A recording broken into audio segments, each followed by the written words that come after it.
First ball, first test. Nerves all around the ground. Here's Cairns. Well, there's no doubt the ball's going to move around off the seam. It may move a bit in the air too. There's going to be a lot of playing and missing.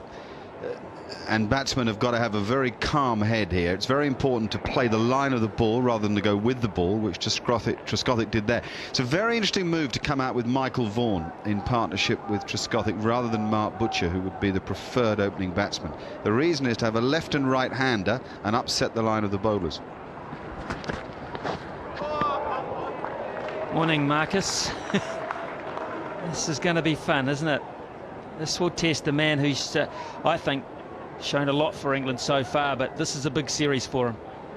Yes, I mean, he's a natural competitor. That's the first thing, that he'll need to be out there. Secondly, he's a wonderful natural stroke maker, and therefore there'll be some pressure on the bowlers who have been selected. I mean, Butler in a first test, for example, going to be pressure on him too. Another one, and he's taken the outside edge. That's wonderful bowling from Cairns. New Zealand have an early breakthrough. This pitch is doing plenty early, and England have the worst possible start. Fantastic bowling from Chris Cairns. People are starting to talk about him as the world's premier all-rounder, and he's nailed 3 balls in a row on the spot. That didn't do a great deal. It maybe left Trescothick, what, a millimetre or two. It was enough to get the edge. There wasn't too much wrong with the batting, but Trescothick has gone for nothing, and England have nothing. In the air, and this could be another one. It is! Butcher's gone. Can you believe it? Butler takes his first test catch. Cairns has struck twice in the over. Shades of 84.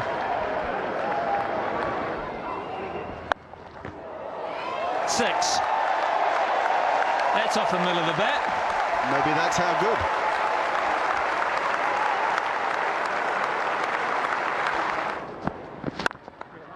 Full of length, through the onside. And Hussain has a boundary. So wickets at one end and runs at t'other. Again, Drum does well. It's a good toss to win. There's movement off the seam. There's just a hint in the air. It's a sort of overcast kind of a morning. What a shot that is. Michael Vaughan, he's been injured. He's in vintage touch and 6 more. This is the highlights, and they're good ones. Down the ground. That's a good shot too, and that'll run away for 4. Not perfectly timed, but placement was the key. Edge this time gone. Michael Vaughan, a little tickle. That is outstanding from Cairns. He found the length he wanted. He searched long and hard for Michael Vaughan's outside edge, and he's got it. And he picks it up there. That'll run away. And a good solid stroke from the England captain. See, that's too full and driven. And driven very, very well too. Pretty much a long half volley, and that has rolled the whole way for 4. Good shot. Hooking this time. The big top edge, and well. Yet another 6, the third 6 of the morning. Short delivery from Ian Butler. Thorpe swivelling. It's a big top edge, really. I don't think he really fatted it, but it went the whole way. Edged and gone, Fleming. Good bowling from Drum. He brought Thorpe into the drive. Thorpe was hovering back a little with that balance. Glorious stroke. Gets Ramprakash underway. That is a beautiful shot.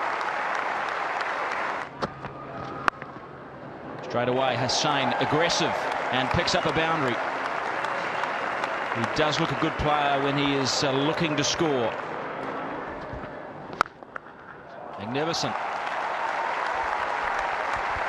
We'll put those away. Just that's the problem with the youngster at the moment. It's a little too length. But that's gone. Yeah, I'm going to say not too many problems with that. It's short and bashed away. So 115 for 4. Nice stroke. That is a beautiful shot. He waited for it to get below the eyes and then punched it. Oh, that's a good shot. That's a beautiful cricket shot. He's dancing, Ramprakash, and that races through point. That was their two sounds there. They think so, and so does De Silva. He believes Ramprakash got a little bit of bat and a little bit of pad. Carries low through to Perori, and he's on his way. Edge down. Well, that is a rarity. That's a huge rarity. You will not see that very often, and Fleming straight away says, my fault, I'll carry the can. Well, you put your house on the New Zealand captain taking this. He does not spill slip catches. Look at that, straight through. The big hands were there. He didn't really get near it, did he? It's taken him on the wrist region. And that's something you just don't see. Stephen Fleming spilling a catch. Cracking shot. Look how square that's gone. That's just wide and mid-on. Picked it up early. Very close to LBW, and LBW. Andrew Flintoff, miserable at test match level with the bat, is more miserable now as he treads his way back to the pavilion. England 151 for 6 in trouble again. Good stroke. Lovely cover drive from Foster.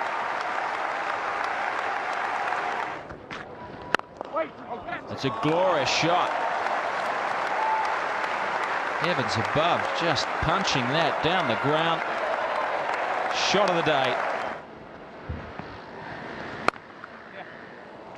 Oh, that's well done, because he waited and waited on that. Very clever bit of batting. He was going to lay into it a little earlier than he did in the end. Close, very, very close, yeah. It hustled on through, it kept low.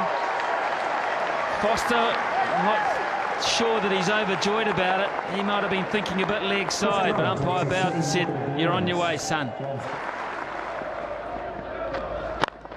Hussain comes down the track and he hits Vittori down the ground for 4. I didn't think he hit that perfectly, but he's either got a very good bat or he timed it better.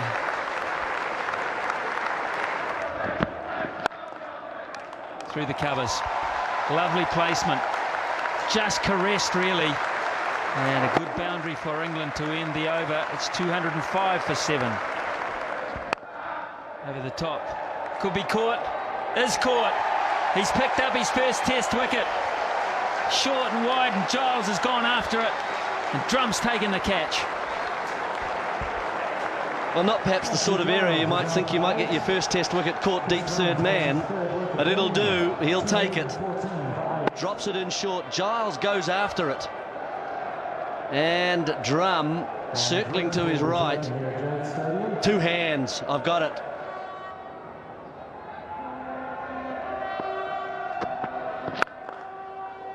And what a way to bring it up. One of the shots of the day. Hussain raises both arms and says, you little beauty. 100 against New Zealand for the very first time. Well, he may have thought it wasn't going to be his day when he lost the toss and subjected England to first use of this pitch, but I bet he thinks it's his day now. That is a marvellous innings from England's captain. Through to 3 figures for the 10th time. And it's been a masterful effort. It's held the team together, and he's gone to his 100 with a glorious stroke. Loves it. 103 of 233 balls.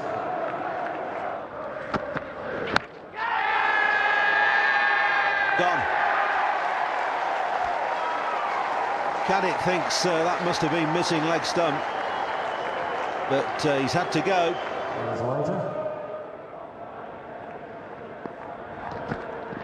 Oh, not a bad shot, coming back in. Oh, he's given him out. It came back a long, long way. Hussain cannot believe it. Another LBW, and Drum picks up 3, but I got to tell you, this didn't look pretty live.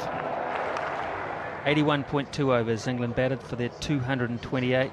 Hussain, absolutely outstanding. 106, his 10th Test century. Vaughan looked promising. Ramprakash a little unlucky, and support too from the keeper James Foster with 19. Not a bad effort from England. I think it set them up pretty well. 228 all out late in the day. New Zealand bowled pretty well. Cairns 3 for 58. Drum stand out for me. 20.2 overs, 3 for 36. 8 maidens in the process. His first over, remember, went for 12. Butler 2 for 59. He's got a couple under his belt. He'll learn from that. And Astle 2 for 32. Did a great job for his skipper when he needed to block up one end. Again, another big shout, and that's good enough this time. It was Fuller. It swung back in towards Mark Richardson. And Ahsoka de Silva says to Matthew Hoggard, you've got him this time. It's fine. All credit to the batsman. Touch of width, and he's flashed onto it. Thank you.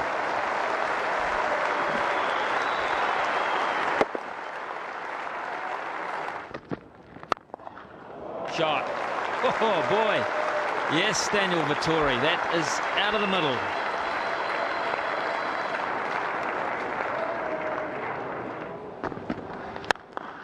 That's gone.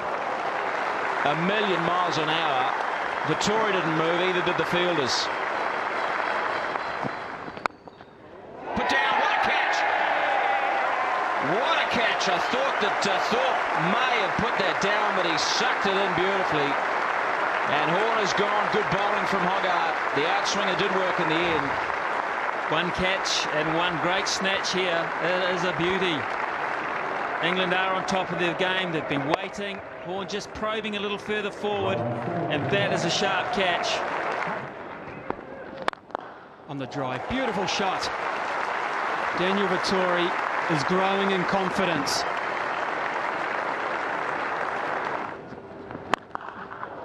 Oh, hooking this time. Pulling over the top of mid-on, Daniel Vittori. He is seeing it well. That's gone for 4 too.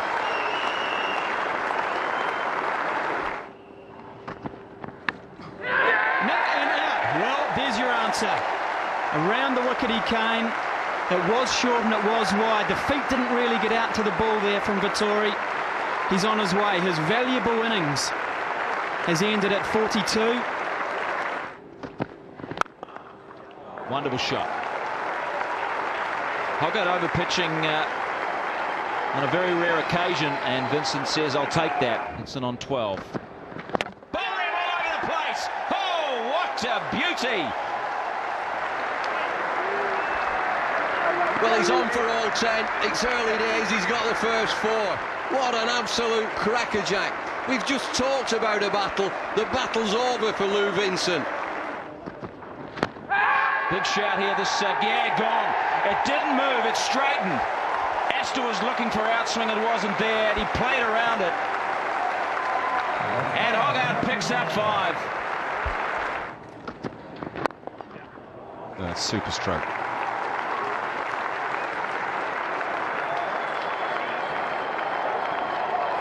One thing will stand out in the replay, and that's the straightness of the blade. Gone, taken comfortably too far. Giles sucks one in, straight into the belly. Loose stroke from Fleming. He was patient for a long time. Nearly an hour and a half at the crease. And he went feeling for one, and Caddick gets his first finally. Well, from the Port Hills end, it's all changed for Andrew Caddick. Oh, in the bag, Farmer.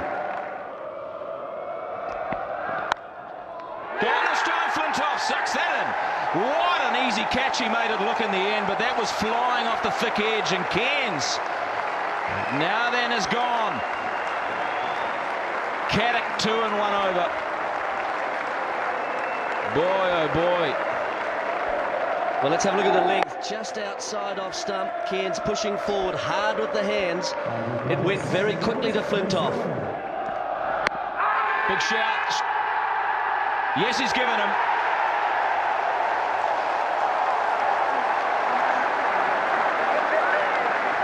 The Barmy Army go Barmy.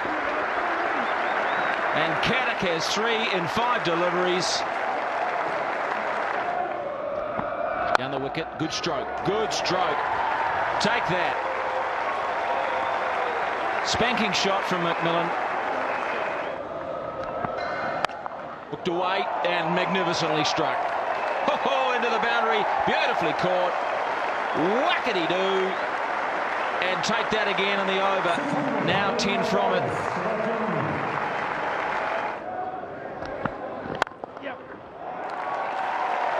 A stunning shot there.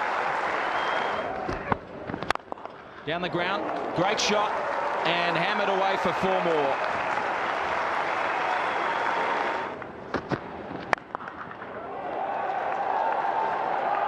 Nicely caught. Very nicely caught. Michael Vaughan was the man out at long on, and he had a few things to think about. This bright, clear sky was one of them. The boundary edge was another. That's the end of the innings. It completes a fabulous, fabulous bowling performance from Matthew Hoggard. Lovely little low catch from Nasser Hussain, but they'll gather around this fellow and they'll remember the day in Christchurch when a New England cricketer was born. There's no Gough here, there was no Caddick for half the day, but there's been Hoggard and Hoggard and Hoggard again. Beautifully pitched out swingers and a 7-wicket haul that reflects bravery, stamina and skill.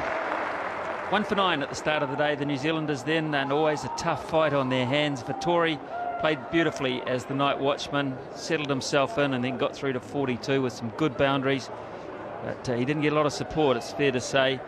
And Vincent, Fleming and Astle, Cairns, Perori all went very, very quickly indeed. Left McMillan to fight pretty hard for 40 and play very boldly at the end. And in the end, when he was out, it all ended too quickly from a New Zealand point of view. 51.2 overs only they batted, 147 all out. Caddick, he got his own way in the 16th over. It took him that long to get up a real steam, and he changed ends to bowl at the southern end where Hoggard found all his success. 3 in 1 over, 3 for 50 from 18. But Hoggard, he's been sensational. Is that other word to describe him? 7 for 63, 21.2 overs. A lion-hearted performance, full on the old ticker, and he just kept running in. Brilliant, brilliant performance to give his side the ascendancy.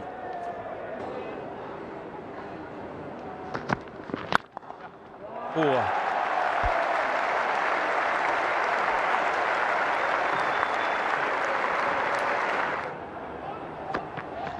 Bowling right through him. What a start for the youngster. 134 Ks, he just stepped it up a gear, and boy, he drove right through Vaughan's defences.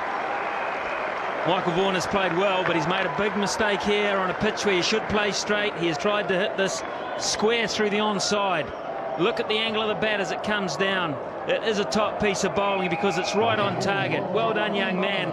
And Michael Vaughan will look at where he tried to hit that delivery, and on reflection, not the right spot. Bat goes off stump. Pulled away, that's gone. That is easy pickings for Tchaikovsky. That's gone. That's time. That was a thud, not a clunk. Maybe we're about to go with shots like that into the next phase of this game. Lovely balance there. Well, we've seen 2 of his favourite areas. He's a very strong back foot player. You bang the ball in short, even if you're Gillespie or McGrath, you tend to get punished.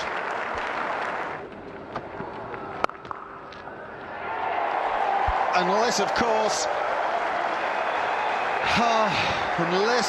he clubs it straight to cover.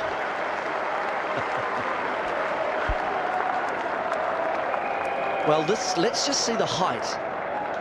of this delivery from Butler.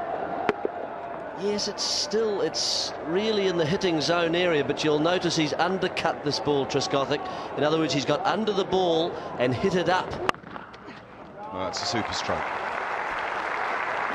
It's a super stroke because he stood up and hit the ball right at the top of its bounce. Great confidence in that.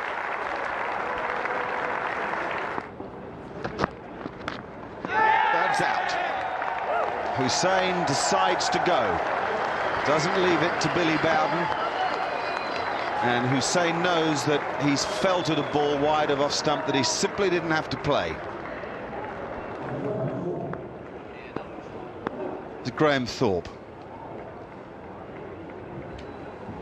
A decent test match career behind him. He's on strike to Chris Drum. And he's away. Oh, just like being in a dream, isn't it? A bit nervous. Padding the crease, first ball in a test innings, and you get a wide half volley. Lovely. Oh, dropped it. Dear me. New Zealand are missing their opportunities. And I think the game's too tight to miss opportunities.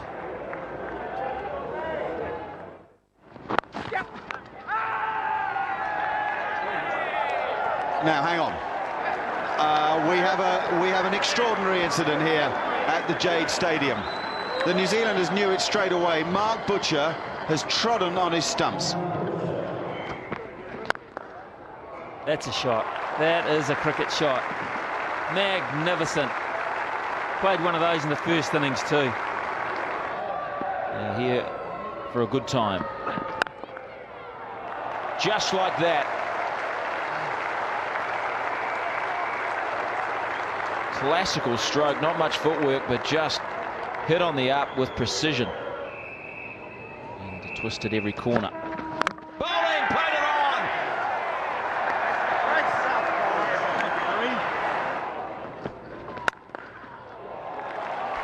Well, he's really throwing the bat at that as Andy Flintoff. It's throwing off the middle for 4. Great shot. 111 for 5. Pulling and pulling well. Too short. Was always going for 4. It's just too wide. It's 4 more. It's all that he needs. He's been disappointed, Graham Thorpe, on a couple of occasions when he's played that shot and found the field. It's a magnificent shot. Quite sublime. Yeah, don't ball there. 23 runs off the last 11 deliveries. And there's 4 more. And that's the echo of the previous 4. That is, again, a sensational cricket shot. 4 more. Another top cricket shot. Cutting this time, Flintoff, and cutting well. Boy, he has come to the crease in good form. 5 boundaries now in his 20. Well, that's not patient. That's short, that's wide, and that is 6. It's a cracking shot, and you feel for Butler. Width there from Astle, and punished. Had to go that, and found the gap again, as he does so often, Graham Thorpe. Poor delivery from Nathan Astle. Well, that's elegant. It really is elegant. That is a marvellous cricket shot. The drive again, solid drive from Flintoff down the ground. He just keeps going. Tory into the attack and operate with defensive fields and just try to stem the thing. However, Graham Thorpe has other ideas. If ever intent was signalled by a first ball stroke, that's it. 6. God, he hits the ball so hard. He's hit 2 off drives now. That was 1, and there was one about 20 minutes ago. That just as the fielder started to prowl to his right or left side, the ball was bouncing off the boundary board. But at a time when New Zealand's champion all-rounder is sitting and a lazy boy sideline watching. England's future all-rounder has taken over. Oh, yeah.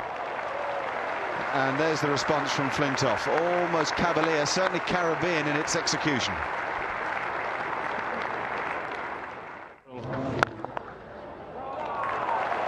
Very nice. It's all about the work of the feet. Great head position with Thorpe always, but the footwork here is very precise. That's good strike. I really thought that was cleverly done, because it got into in a way a bit too close to the ball and just decided, look, it's my day, and I'll keep going with the stroke. 200 is up for England.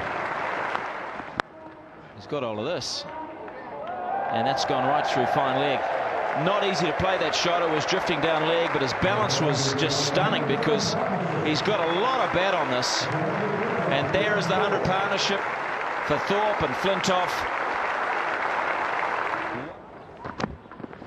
Good stroke this. He's been brilliant off the front foot, but boy, I don't think you want to drop short after lunch to this man. It's crunched away. Beautiful shot. Too short, Vittori. And Thorpe has picked off those time and again today. Too short, too inconsistent.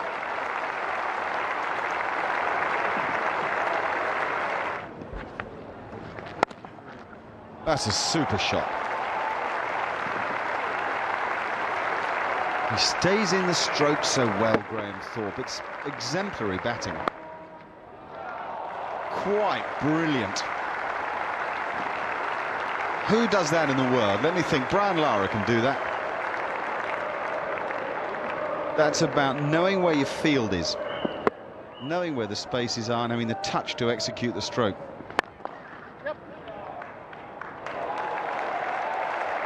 That'll go all the way too. Thorpe is getting into such a wonderful position to play the ball that he barely needs to hit it. All about timing. 250 up. Adjustment again, and 4 more. Inconsistent, poor bowling. And Drum looks gone.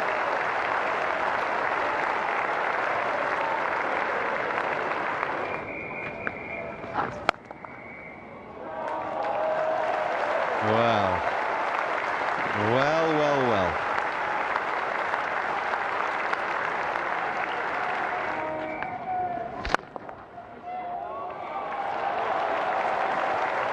He's a big fella, and he gives it a terrific crunch. I know it's a full toss, but it's spread eagle 2 fielders.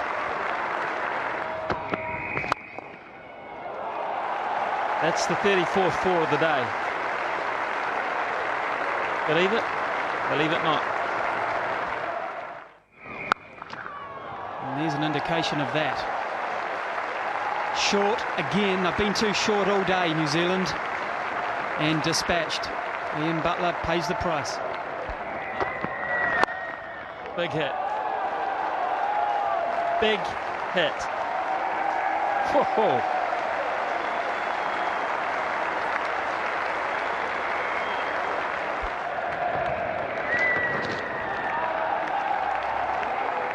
Thorpe runs across the other side. And that is 100.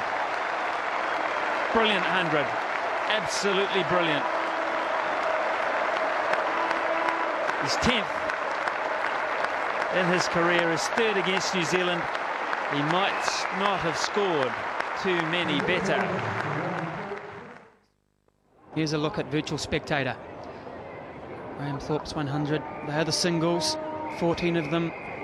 The majority of them tucked in on that leg side. A lot through that square region. There are the 4s in blue. Many through the point region, many through cover. Down the ground a couple of times, primarily through that offside. Magnificent. Shots all around the wicket. Graham Thorpe. Or more. Quite cleverly played. Butler has a chat to Flintoff. really in a position to say too much.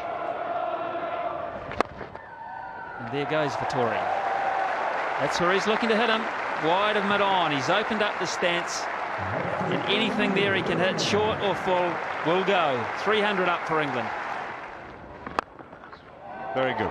Very good. I mean, kind of running out of things to say about Thorpe, but you just watch the footwork and the position of the head in every stroke that he's played that's gone for 4 in this innings. Oh, he's got it.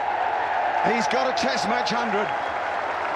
Andrew Flintoff has exorcised the demons that have haunted his batting for so long at this level.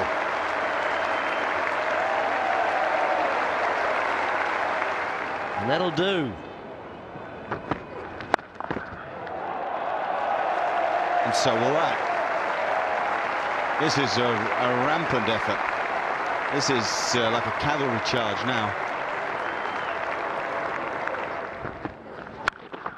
It's in the air, and it's gone. There's a muscular stroke. I thought, in fact, McMillan had done enough, and I think the bowler, just for a second or two, felt he had as well. In other words, he was going to get a top edge.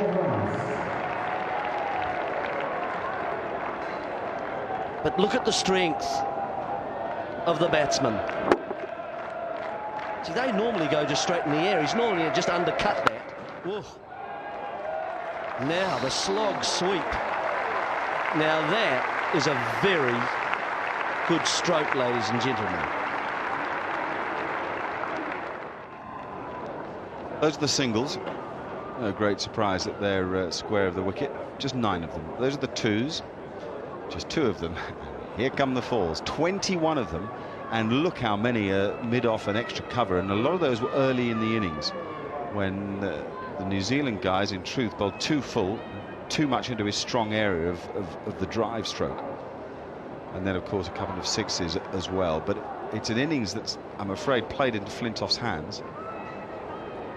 And the first part of it was, I mean, I've never seen a Test side bowl to Flintoff where New Zealand bowled. Basically, they banged the ball in short of a length, about 3 inches outside off stump. The New Zealand seamers allowed him to get going. Absolutely. Couldn't agree more. I'd like to see a lot more pressure and the short pitched ball at him, much closer to him, not allowing him those big shots. Look at that, the spider.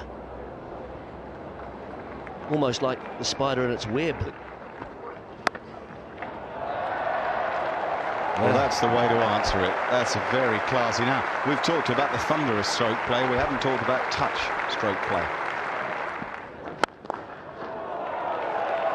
Then there's that one. That's the county cricket, Andrew Flintoff. That's exactly what we see in England. The fella runs in, bowls a length ball off stump and gets hit back over his head. That's quite usual in our part of the world. Big-hearted fellow, Drum, and he's going to need to be, because every time he errs, Graham Thorpe's going to put him away. Well, that's the 6th one, yeah. Someone's been busily typing downstairs. Yeah, but look how long it is since anybody disturbed a partnership. Fletcher and Gregg in 1972-73. So that's a real feather in the cap for 2 players who've given us such a thrilling exhibition, really. I mean, you know, they've been pretty special to watch, and I bet they've done it quicker than most others too.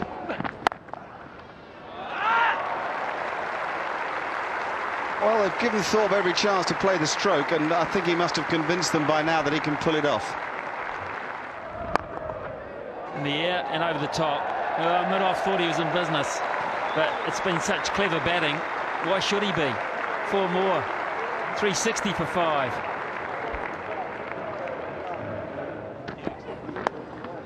There's 4 of them. 4 more, and he has his highest Test score. Well done, Graham Thorpe. That'll mean a lot to him personally, and those in the know realise as well. Lovely strike. Lovely, easy swing of the arms, wasn't it? Oh, it's a pleasure to watch. 380 for 5.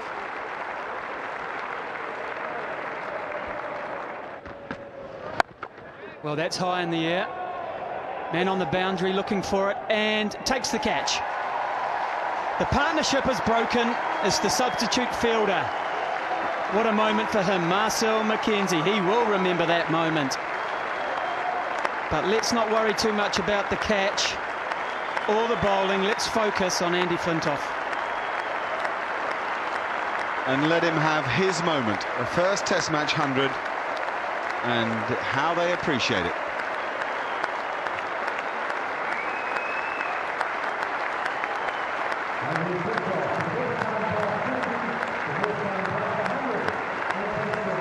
A marvellous knock comes to an end.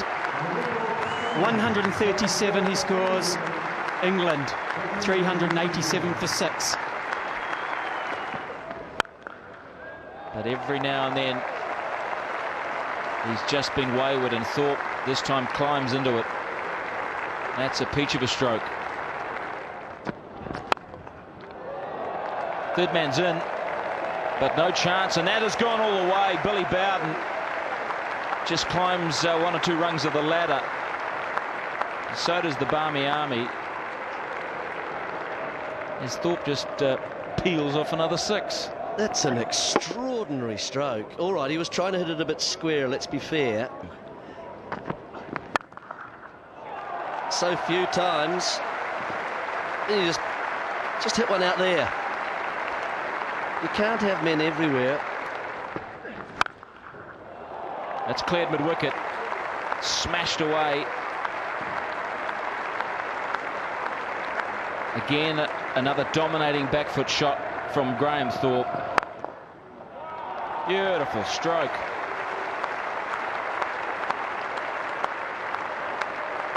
You tend at this stage of an innings start to run out of superlatives. Oh, I can take over and say superlatives. What a shot. Whistle over the back of square leg for 6. Charging to 200. Wasn't that long ago he was off the list, then he was on the bottom, and now he's 5th rung up from the bottom of the ladder, 187, and GB leg is under severe threat. Yes.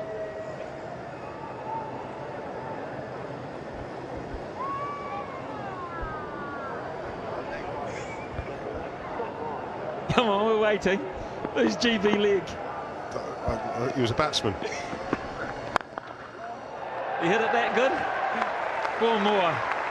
Smashed McMillan over his head.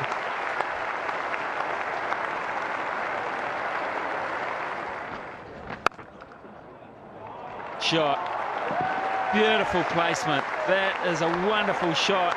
And with that, Graham Thorpe goes through to 199. Well, there he goes, Graham Thorpe.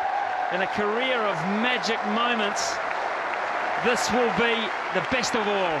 200. Well, he was always very frustrated with himself that never getting past 138, which he's done twice. He's now 200. He's got past that milestone. Now, surely England will declare the innings.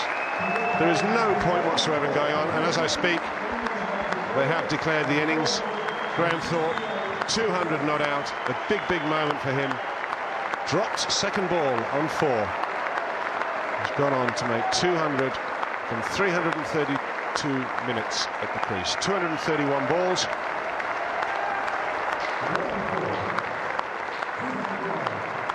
And 28 fours and 4 sixes. First man there, the skipper. Absolutely brilliant. Second man, Andrew Flintoff. Came to the ground 2 for 63, England, with a lead of 144, and they were in some trouble when they lost to Sain and Ramprakash. That brought Thorpe and Flintoff together, and it really was a situation where if New Zealand had have picked up that catch of Thorpe's second ball, who knows what the end result might have been. But history will show 281 runs for that partnership. It's a world record for England against all countries, and for all countries against New Zealand. Amazing stuff. Foster chimed in too with 22, but the Thorpe-Flintoff show was absolutely supreme. Highest scores for both of them in Test cricket. Flintoff, in fact, 42 and was his highest before this innings. And Thorpe 200. He raised his bat, and as he did, Hussain clapped him and then called him in to say, "I've had enough, fellas." The innings is declared closed at 6 for 468. Lasted 96.4 overs, and a lot of bowlers happy about that declaration. They had had enough too. Enough punishment. Butler 3 for 137. Actually pulled it back late in the day to go for less than 6 and over. Drum 2 for 130 from 32 overs. McMillan 10 overs. He went for 66. 5.4 overs from Astle. That was a talking point. Why did he not bowl some more? And Vittori, he really did cop some punishment from both Thorpe and Flintoff in particular, because there was no real assistance there for him. The glaring thing there, obviously, no Cairns. 4 overs, no maidens, none for 8, and they were all bowled yesterday. Yes. Good shot. 4. No fine leg. And there might be a few opportunities for these openers to pick up easy runs like that. Gone. 4 more. Andy Caddick, you've got to get off those pads. Trying to bowl fuller, trying to get it to swing, but that one just met the middle of the wood. Shot. Smacked off the bat into the fence. 22 for none. That's 4 more. Maybe a little streaky this time round.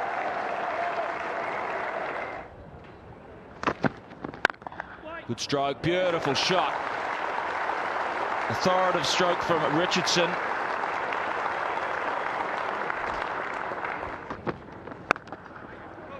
Crunching, cut.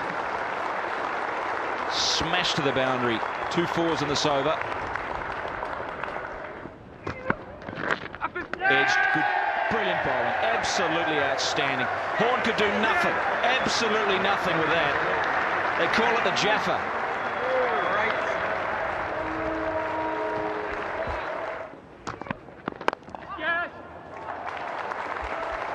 That as a cricket stroke is near perfect. That's a beautiful shot. God. Yeah, lovely catch. Very good cricket. Fantastic length from Andrew Caddick. Lou Vincent has not had an easy game. Well, one thing's for sure in this over, Richardson will use his feet to Giles. Just like that.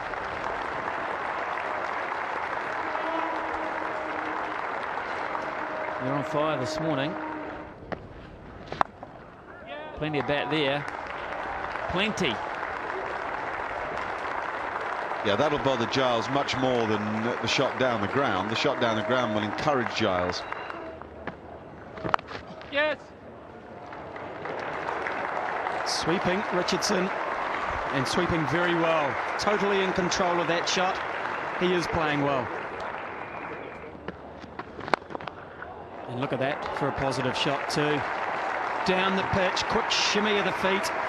Got near the pitch of the ball, and he went right through with his shot. It's gone. Raced through square leg. He's shown good balance in this innings, Fleming. He's been very tight, very patient. He's waited and waited as he brings New Zealand's 100 up. And the balance is beautiful, really nice. He just stays still, and then just as the ball comes onto the pads, the hands go high, and that is a glorious shot. Beautifully played. So elegant, so classical.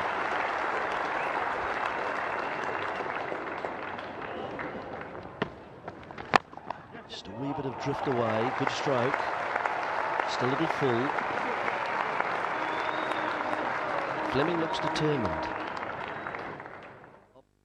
Oh, how about that? Out. Eventually.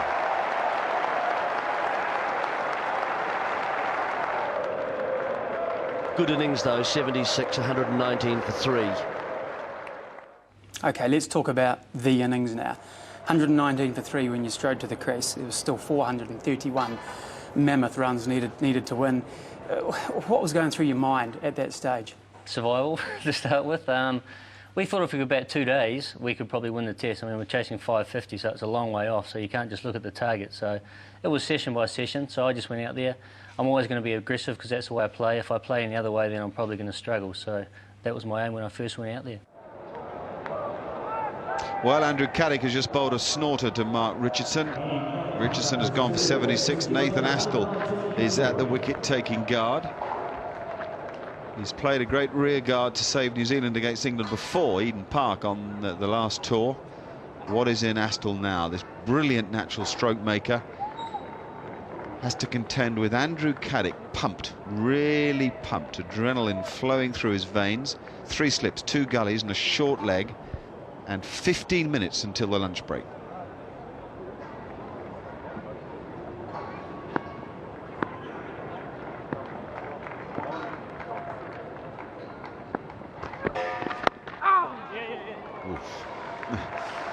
Well, Astle's away.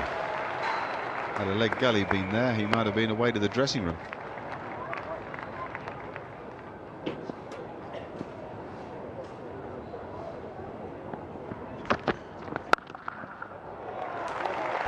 That's Nathan Astle. It ain't the first time and neither is it the last time. Haven't seen Hoggard drop it down and drag it down short there. It's a good pitch still.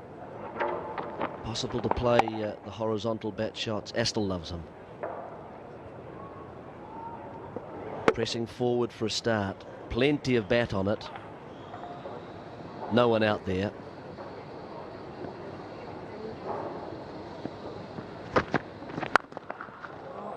That's Nathan Astle too.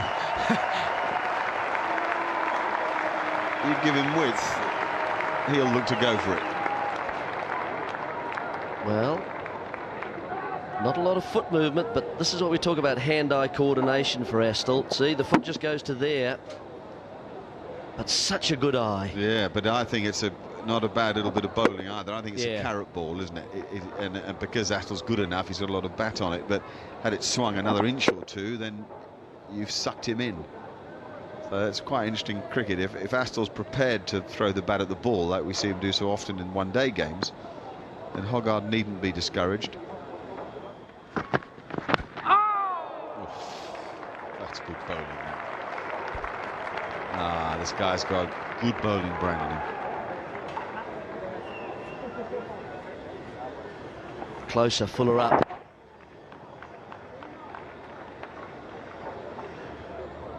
Astle just with the weight back a little for a start. Presses forward, and then that foot goes nowhere.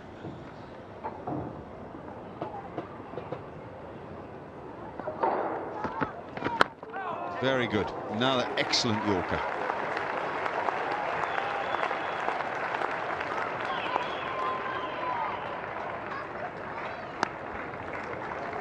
It's a thoroughly entertaining over to go into lunch.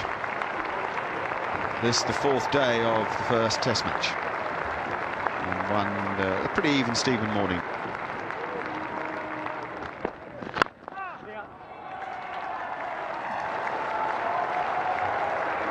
It's a good shot though. It's going to run away to deep mid-wicket. It's not going to go for 4. They may run 4 though. And they have. 150 up for New Zealand and just 400 to win. England in towards the pads of Astle. Nice stroke. Sort of call that leaning on the delivery, and that's the reason why it didn't really go away to the boundary, but they ran 4 with good urgency. A lot straighter, and this has got through. Nasser Hussain has got a problem with his middle finger of his left hand, can't get down. So 2 fours to Astle in this over. 154 for 3.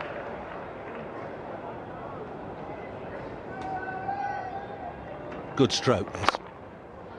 Just a solid punch. Sain has got a problem. I think it must be his right hand that there's a problem with, because very tentative going down for that. Went down with the wrong hand. How do you break it down in innings like that when you have to bat for 2 days? You want to contribute significantly, of course. Do you break it down into very small chunks? Absolutely. It's session by session, but the biggest thing for me is ball by ball. And with such a long time to bat and such a big score to chase, if you're not focused on the next ball, then you're going to struggle. And that's what I tried to focus on that day, and everything seemed to fall into place.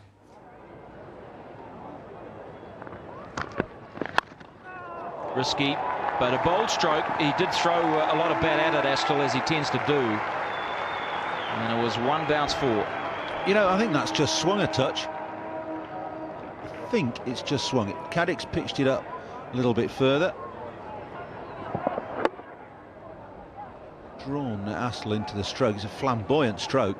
Just look if this shape does. Yeah, starts wide and goes a little bit wider. Astle adhering to the old adage, if you're going to flash, flash hard, and he did.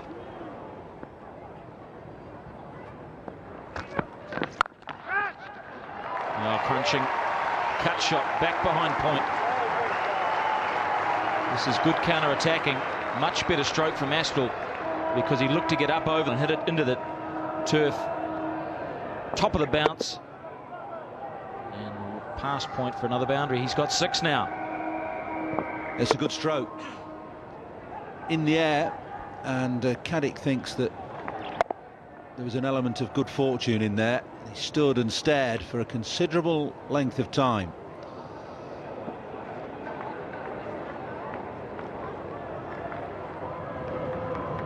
This will be an interesting battle. It's a little overcast. Lights have all gone back on again. And will Hoggard swing it? Oh, good start, wasn't it? It's a little uppish from Nathan Astle, but it was pretty well dead straight. Pretty well timed. I like this approach from New Zealand. This is positive, isn't it? Both Astle and Fleming come out after lunch with positive intent. He's bowling from his favourite end again now, Matthew Hoggard. Straight away, Astle into action and has forced a field change. Mid-on is now placed.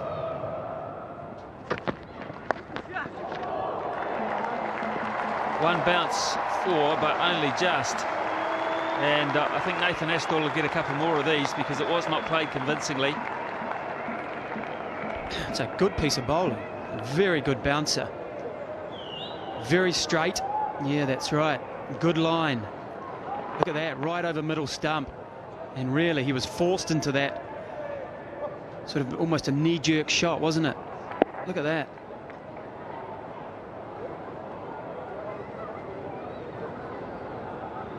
Something else to think about.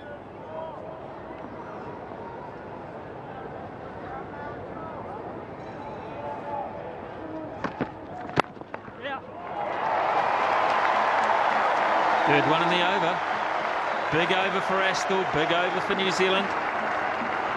Food for thought for Hoggard, 189 for 3.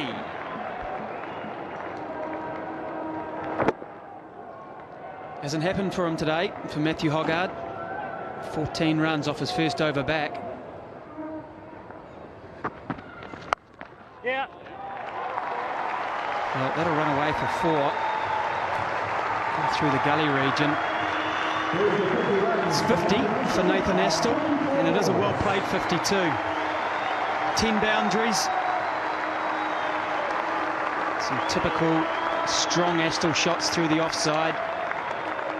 A valuable knock. Actually, this is a very clever bit of batting. Look at the angle of the bat there.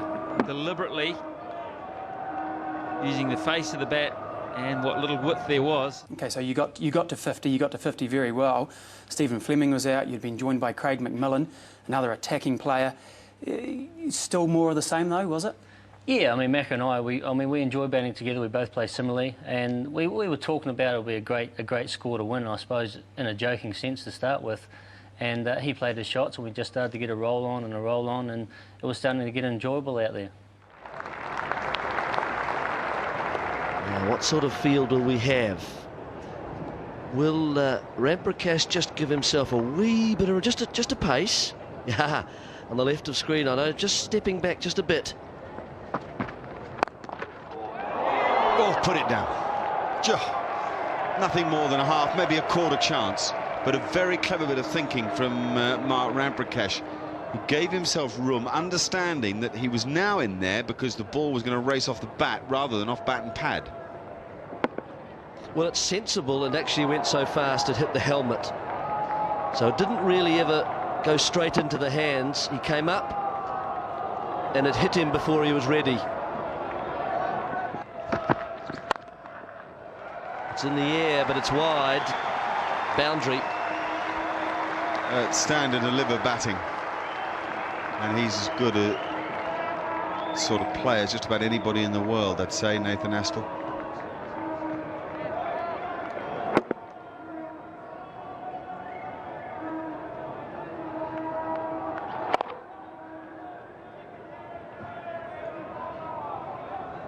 Rueful.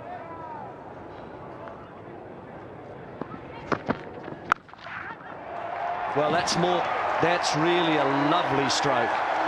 Much more convincing. Oh, it's a fantastic hit. He's onto that quickly, almost as if he felt the short pitcher had to come. And he's hit it hard and flat. There's a guy out there, what, 5 yards from where the ball was? Never moved a muscle, just had a look for it. And then heard it against the boards. Yes, I think even Hoggard there was impressed in a way.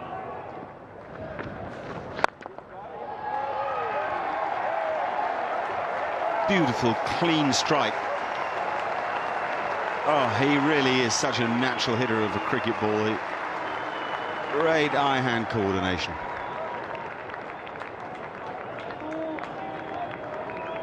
.242 for 4.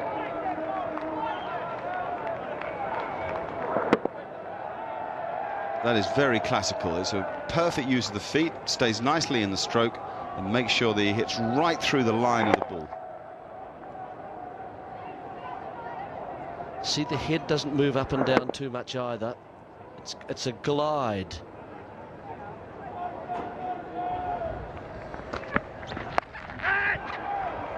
That's gone again. Just for 4 though this time. Man back on the pull shot. Fine leg, deep backward square leg. Astle picks the gap perfectly. It's a deliberate attempt at a bouncer to get him hooking down deep backward square throat, but there's a lot of control. He's swung inside it with the body, rolled the wrists on it. That's gone too, this time in front of square. An even better stroke.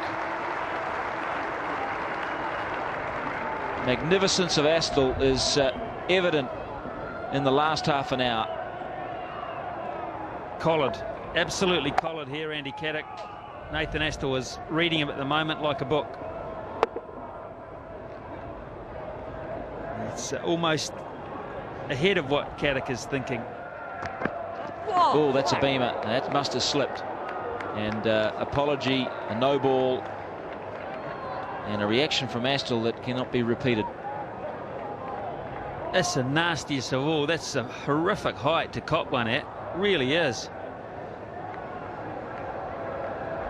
I'm sure. Oh man, that's the most terrible feeling you can have in cricket as a batsman. It's a split second where you think you're going to get cleaned up at pace.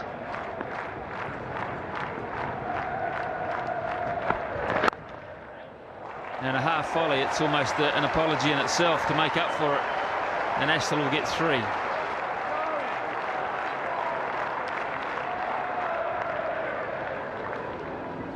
And there it is. Billy Bowden says we're out of here. 20-minute break with New Zealand 270 for 6. It's been another entertaining couple of hours with Astle racing through to 83. Along the way, he lost to Fleming 48 and McMillan 24, and Perori 1. 26 overs, 130 runs in the session, and 5 runs per over to boot. Here's Ashley Giles. whose over-the-wicket attack into the rough and the leg stump area of Nathan Astle caused all sorts of mixed tremors and reactions before tea. What he's actually saying to Astle is, if you want to take us on, you're going to have to take a risk. Unless, of course, I bowl you some half volleys, in which case your timing is beyond me and beyond most other players in the world. It's tended to be regarded, this sort of bowling over the wicket by a left-arm spinner, as a defensive negative ploy.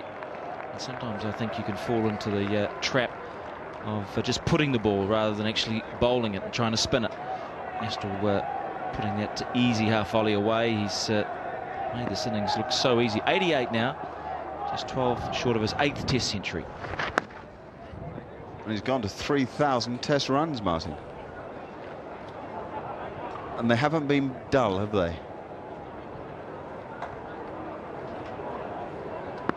That average climbing all the time. Highest to 156, not out.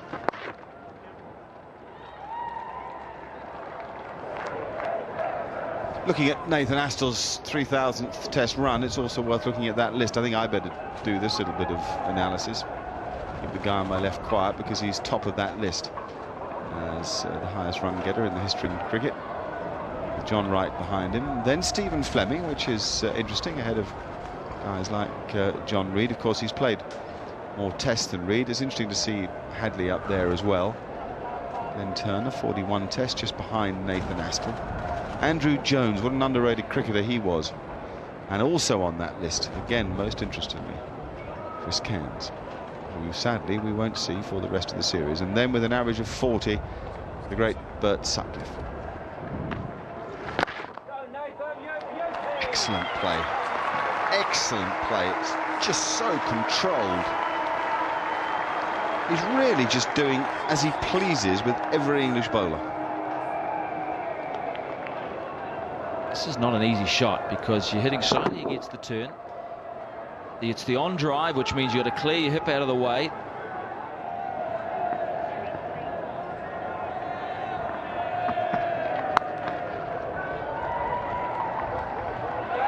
Oh, it's a misfield. It's 100 for Nathan Astle. Fabulous innings to watch.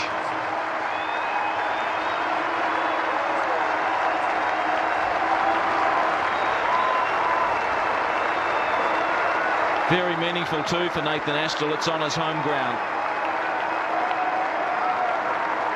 8th Test century. The strike rate is extraordinary. His execution precision outstanding. He hasn't dwelt on it for very long, has he? Let's have another look at how he got there. It was an extremely well-controlled stroke. He got on top of the ball, which meant that Craig White had to do some fielding, or had to try to do some fielding.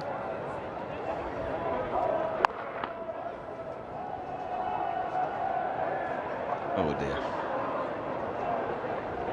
It will be a performance as a substitute fielder that Craig White will remember with a great deal of fondness, having dropped a catch down at third man in the first innings as well.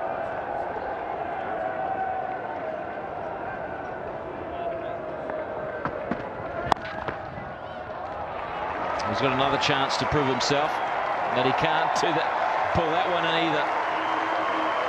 Astle enjoying himself here. He hasn't had a good run at Jade Stadium in his career. High score of just 45. And New Zealand bring 300 up.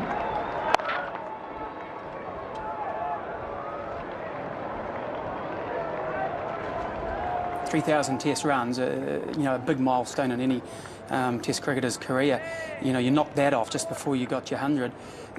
I mean, were you focusing on that at all? Was that in the back of your mind? I had no idea. I think with me, the biggest thing, the stats, just hopefully they fall into place and you get told about them afterwards. And to me, if I'm doing that, then I'm concentrating on what I should be doing, and that's watching the ball. And it's always nice to get those milestones and be told about them. You got your 100. It was an exceptional 100. 8 down at this stage. Ian Butler joins you, debutant. Was that where you just really said, well, I'm going to open my shoulders good and proper here. I've got absolutely nothing to lose. I don't think I ever said that to myself, and I think that's what people can't actually believe I did. I just tried to be positive, and obviously it did work, but there wasn't a time in the innings where I said, OK, I'm just going to try and belt everything out of the park, and it never happened that way. It just all kind of rolled into one, and I just played, and it all worked out well.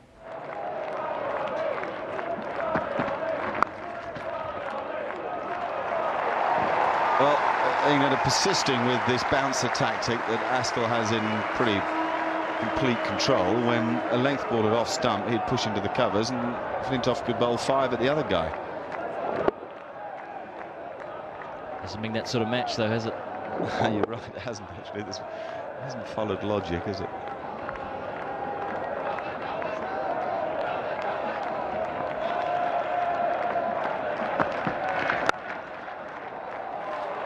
How about that? How about the links ball pushed into the covers? Too wide. Great shot, wasn't it? Well, they're coming off his bat like...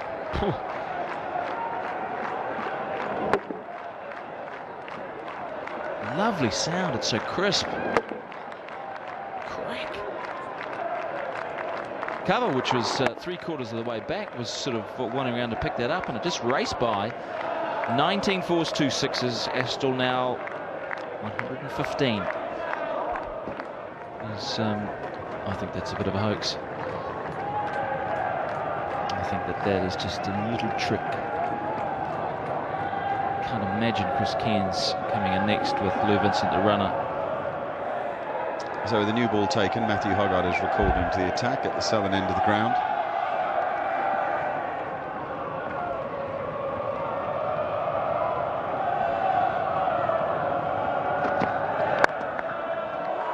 Oh, blazing his own trail. He has played some fabulous shots.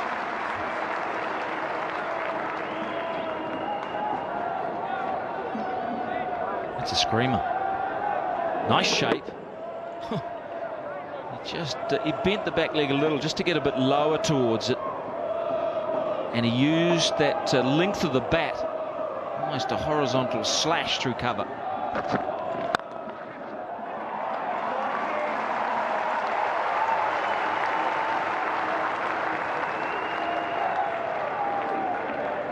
Well, Hoggard will do well, even by his standards, to retain his sense of calm here.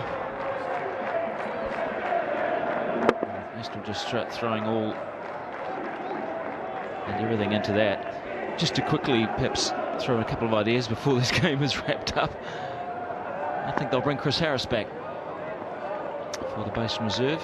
Lou Vincent might miss out. Oh, that's a beauty. That is a beauty. Straight down the ground. The best shot in the game. That's like a 1-iron right out of the screws. He stays in this. It's really done with almost a forearm jab, and he's hit it, as you say, flush.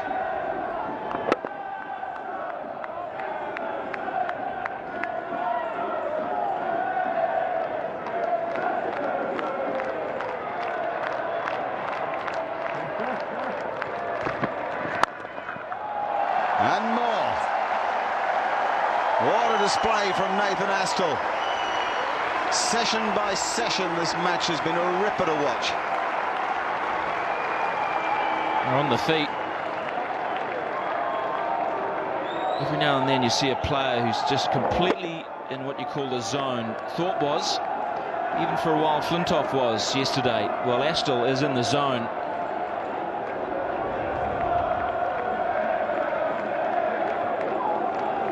He's now got to 100 in boundaries, Nathan Astle. Look at that, 22 fours and 2 sixes, 130 from 127 balls. We've had more than 300 runs today in 72 overs.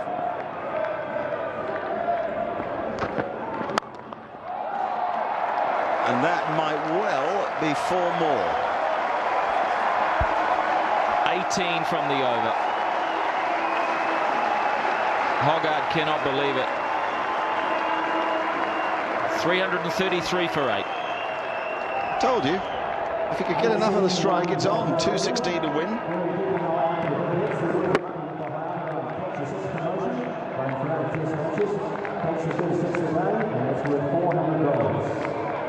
batters, none for 98. It's a good ball. And that's out. Just a little thin scratch. Now we'll find out if Cairns will bat or not. What about the Chris Cairns factor? I mean, he scheduled obviously to bat around number 6. He didn't appear because of his injury. Did you know that before the innings started? Yeah, I knew that if we had a lot to get, Kenzie wasn't going to bat because his knee was quite bad. And if he had to come in earlier at 6, maybe I wouldn't have played the way I did. So there's a lot of ifs and buts that you can look at. But when he strode out there, and because I was going well, it was always good. And we had a lot of fun out there when he arrived at the crease. Well, fun it was. I mean, you were 9 down, still needed 217 to win. I mean, surely you couldn't win from there. We never thought about it. We're on a roll. We're in a momentum swing, and you could tell the English were getting a little bit worried. So we just tried to just enjoy it, and it just kept on going and going and going.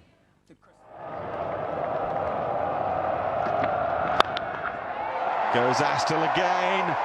Whoa! It's miles back, and Billy's enjoying it too.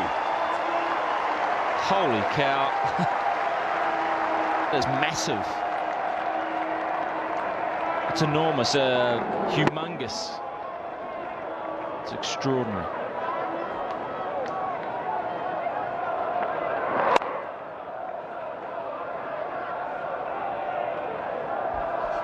New Zealand couldn't lay a bat on this fella, Hoggard. In the first innings, they've taken 24 off the last 7 balls he's bowled in this innings. With a new ball, too.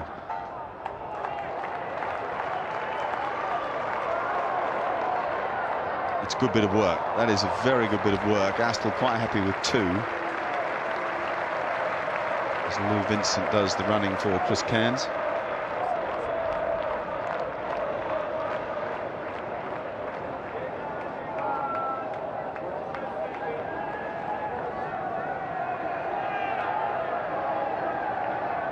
Hold on to your hats, there are more fireworks to come.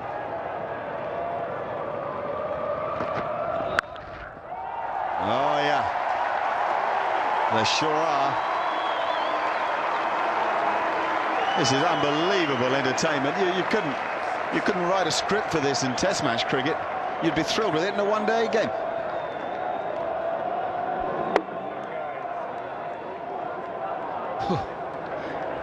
Well, Hoggard has gone for 112. This is 23rd over. He must not know where to bowl. Astle, since reaching the 100, 3 dot balls. 47 runs in just a matter of overs.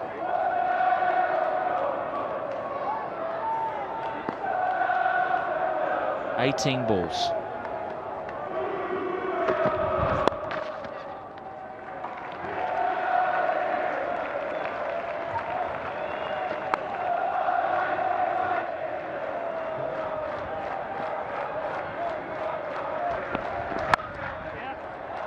That's well played. That's 150 for Nathan Astle. Wow. That's one of the most ripping displays of power batting you could ever hope to see.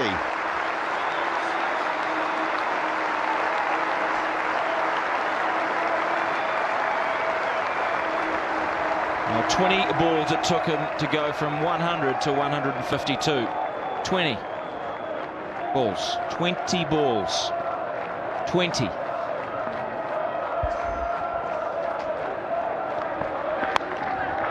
Oh, that's 4 more. 6 more. Mamma mia.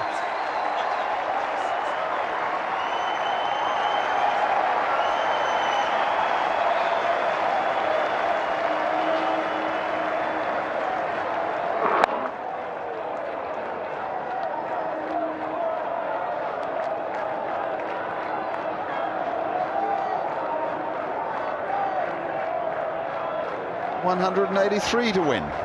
No, 184 to win. Oh. Absolutely breathtaking. Average just climbing up to 40, and so it should. Highest score, 158. There it is. It goes past the Perth knock before Christmas. Right in front of his home crowd and family. There he goes again. That's huge. That's on the roof. That is miles up there.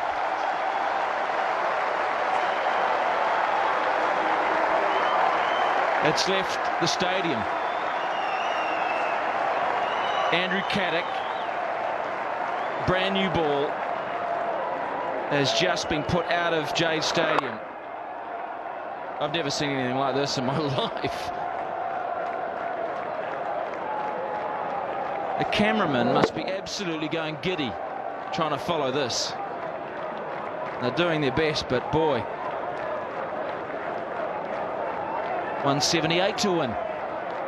And they've got to find another ball. That's the delay at the moment. They're going to find a ball that is, what, 4 overs old. So how are they going to do that? 4 overs old that's been hammered everywhere. Look at that for a skyscraper. It's just unbelievable. Look at the right there. Look at the runs that have just burst forth.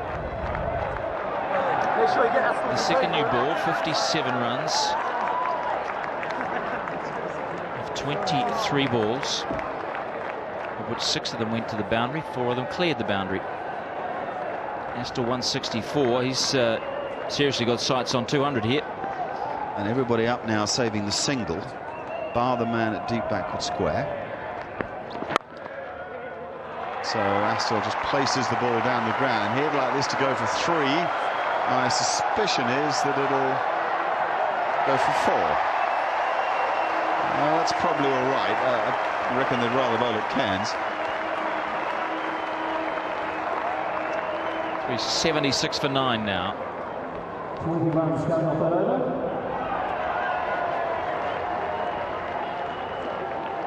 Last 5 overs, 11 runs per over.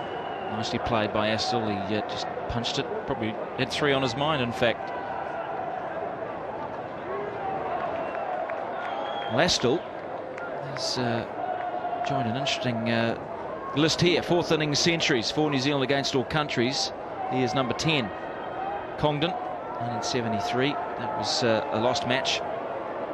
New Zealand losing by 39 runs, chasing 480. And Thompson and Young, that was a win back in '94. Shane Thompson, where did he go? Where did he go? Just faded away. 120 each. Thompson and Young. John Wright, that was a 9-wicket win at Wellington against Australia in a one-off test. Vic Pollard, that was a Nottingham with Congdon. Jeremy Coney, who'll ever forget that? 50 for the last wicket with Ewan Chatfield to beat Pakistan at Carisbrook. Turner here at Christchurch, Congdon here at Christchurch as well 2 years later, and Mark Burgess in the West Indies. It'll be interesting being a fly on the wall there, those 3. Astle, Cairns, Vincent the runner. 171 to win. Bet Vincent didn't say much.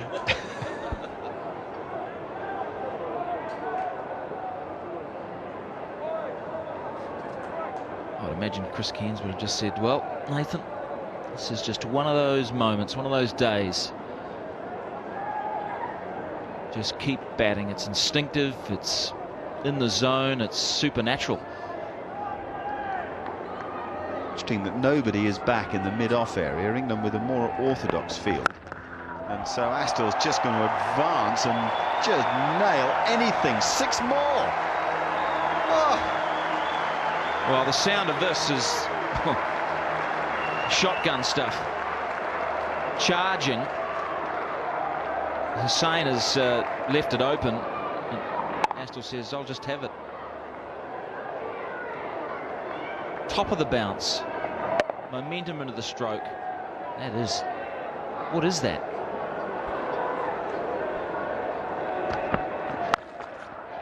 Now he goes leg side. Lordy Lord. 6 more.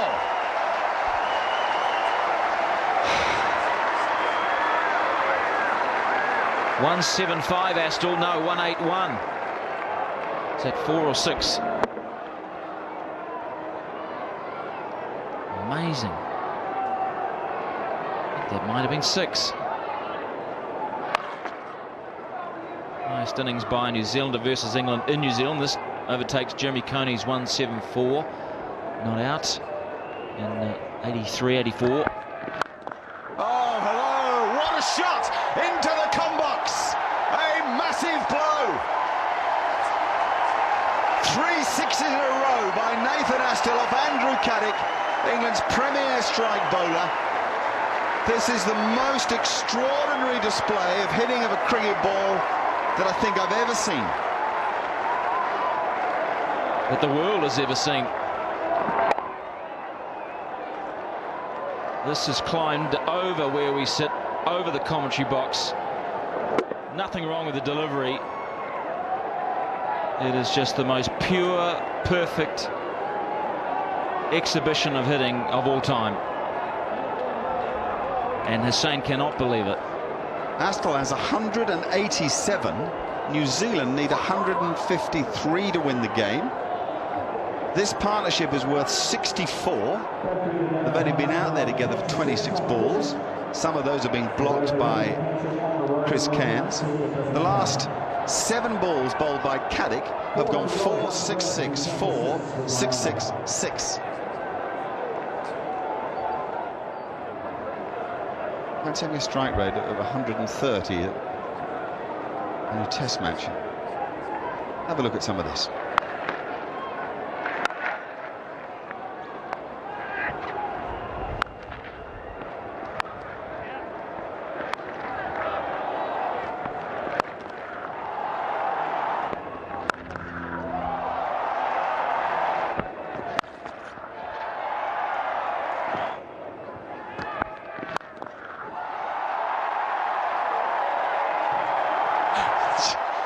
Oh my goodness me. Now England have brought people in to save the single other than Ramprakash at long off and a long leg and a third man. That's just missing leg stump. Oh, it should be out, is it? That must be out, is it? Maybe not. I think the fielder should have thrown quicker. Astle is safely back. Just the first little hiccup from the New Zealanders who weren't sure about the business of the strike. It's 404 for 9. It was good bowling from Caddick. Again, the Yorker, yes, he was too late getting the ball out of the hand. Let's look at the virtual, because this partnership is incredible. 5 fours. Now that's nice and simple. But look at this. Look at that. Swing down and have a look at the height the ball has gone. It's left the boundary by, a long way. Beautiful strokes all around the ground.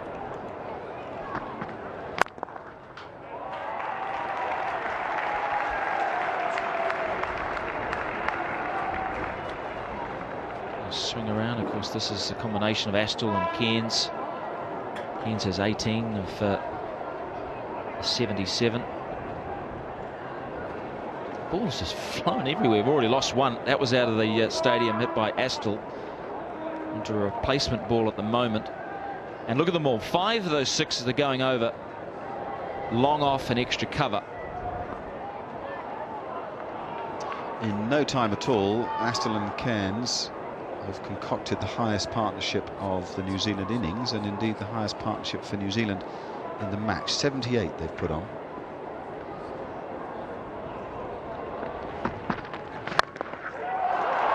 That's another 6. Another massive blow, slower ball from Flintoff, and crunched over long on by this completely extraordinary performer. Slower ball, 105 Ks, and Astle had to do all the work, and he did. Timing here, it's a great delivery. It doesn't matter. It's 1 hit away from 200 now.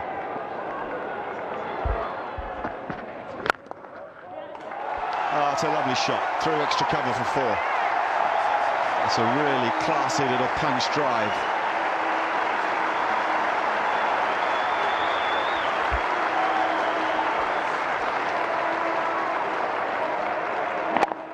It's a great shot. There's some men back at long off and deep extra cover, but he gets it through. Two away from the most scintillating double century I think ever seen in this country. Goes to 199.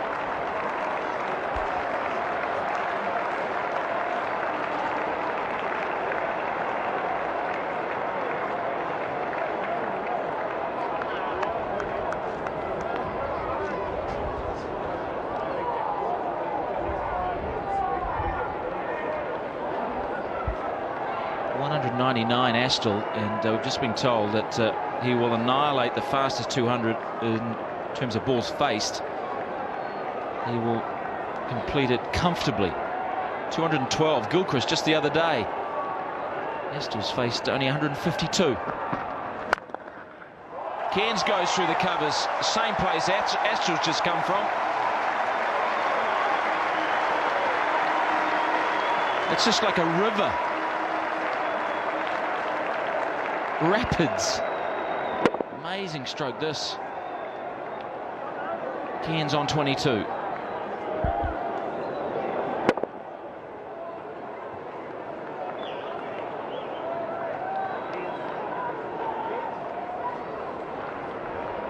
I'll just repeat one more run, and this will be the fastest 200 of all time in the history of the game.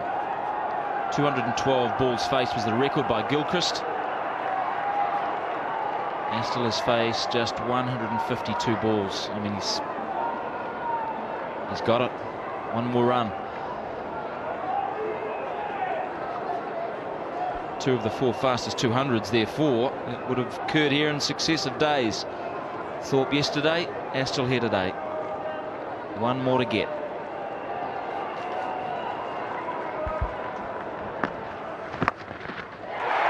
That is 200 for Nathan Astle. It is enough to say that nobody in history has made 200 as fast as this, in greater style as this, or maybe to mean as much as this.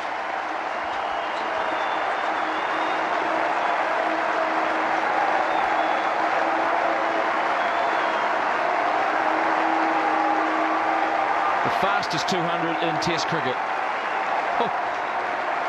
When you look back and you think that Adam Gilchrist, who's a fantastic stroke maker in his own right, and he just knocked off the quickest double 100 just a couple of weeks before, you've just now knocked him off by 59 balls. I mean, it's exceptional, really, isn't it? Yeah, it's even looking at it now. I don't know if I know I've got the record. Looking at it is like, is that really me out there doing that? It was surreal. I think some of it. It was like I was out there, but I wasn't out there. I was just having a lot of fun, and I can't really remember any particular moment out there. It was just all rolled into one, and it was an hour and a half, 2 hours of good cricket. Astle 217 minutes, and the only other fastest 200 in minutes was by Bradman. 214 minutes at Leeds back in 1930. And to threaten the Don's record in terms of minutes for a double 100, and to nearly knock him off but not quite. I mean, it's just about right to be in second place, isn't it? Yeah, it is. I mean, I had no idea once again of how long or how many minutes I was behind him or ahead of him. So, as you said, to be second to the Dons is I suppose an achievement in itself. So Hoggard back into the attack. Up in the air and out of the ground. 6 more. That's why the bumper's a risk. Well, it's stupid bowling. It's a good shot because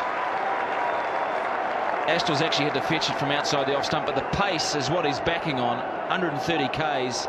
That's what Astle wants. 100 partnership up in the 45th minute.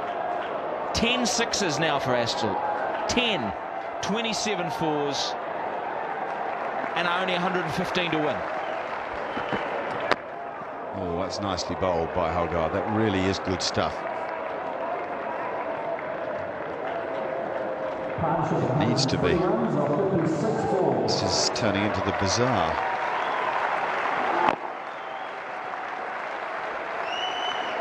It's good one-day bowling there. It's tailing in, hugging in towards the batsman, so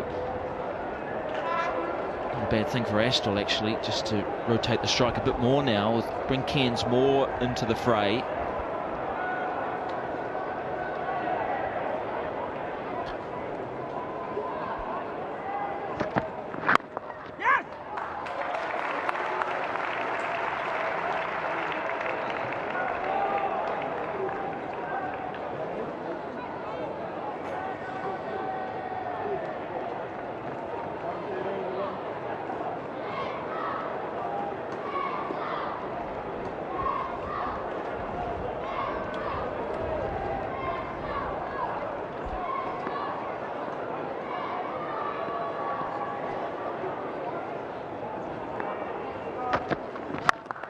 Here he goes, high in the air, and it's safe. And all around me, we've got the back door of the commentary box open. I can hear New Zealanders shouting, safe, safe, drop ball, drop, because they really think this is on. What has been a forlorn, hopeless event for them is one of the most riveting sporting occasions you can imagine. And one of the few shots, if the only shot that Astle hasn't got hold of and been in control of. He's gone past Martin Donnelly, the highest score for New Zealander against England.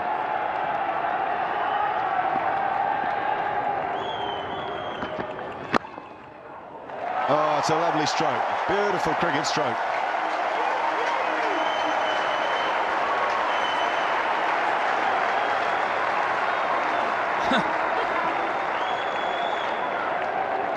Lagarde lost his line here, and it's just a nice little tuck off the hips by Nathan Astle.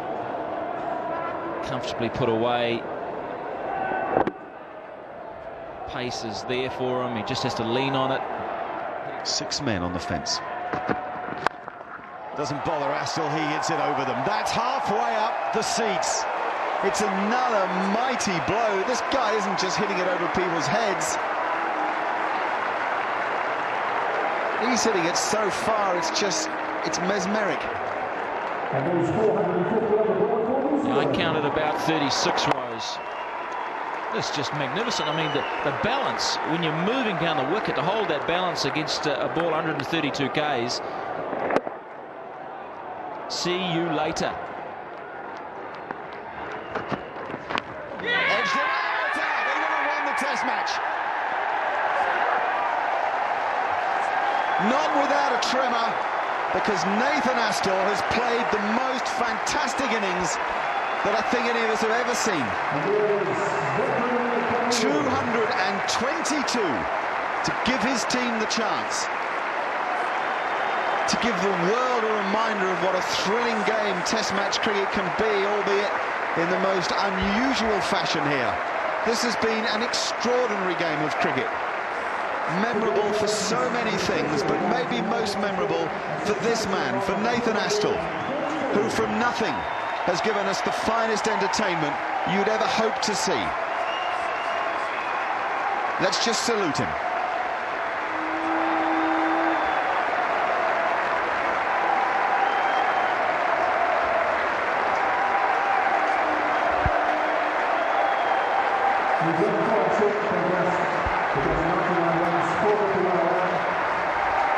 Did Chris say anything to you in particular that you can remember?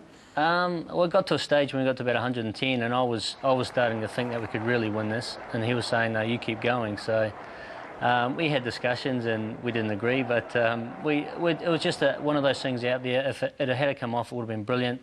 Looking back on it, maybe I could have changed the way we played it in the end. Can I ask you, what were the things you didn't agree on? When we got round to the 100 mark, I thought we're in with a good show here. We've got 2 batters in. The wicket was playing well. The field was spread. I said to him, "Can we pull it back a little bit? What do you reckon?" And he said, "No, we're in a zone here. We're in a momentum swing. So let's just keep going, get to about 60 or 50 even, and then really have a good look at it." thoughts of potentially keeping the ball on the ground. I mean, I sensed that if that had happened at some stage, Nasser Hussain, well, I think would have freaked. Yeah, I think it got, as I said, looking back on it, we should have probably tried to get ones, noodle around for a little bit and then let the field come back up and then maybe have gone again. Maybe that would have been a better way to play. But as we said, we were out there having fun and we just thought everything was going our way, so why not pull off a fantastic win if we could have. Now, it was one of the greatest displays of six-hitting that we've ever seen, that Test cricket history's ever seen. Your favourite? Have you got a favourite one? Can you remember one in particular? The one over cover off Caddick, I think that went up on the roof, was my favourite one. The biggest one I think was a straighter one off him again that went out of the ground, but the one over cover, that came off the bat pretty well.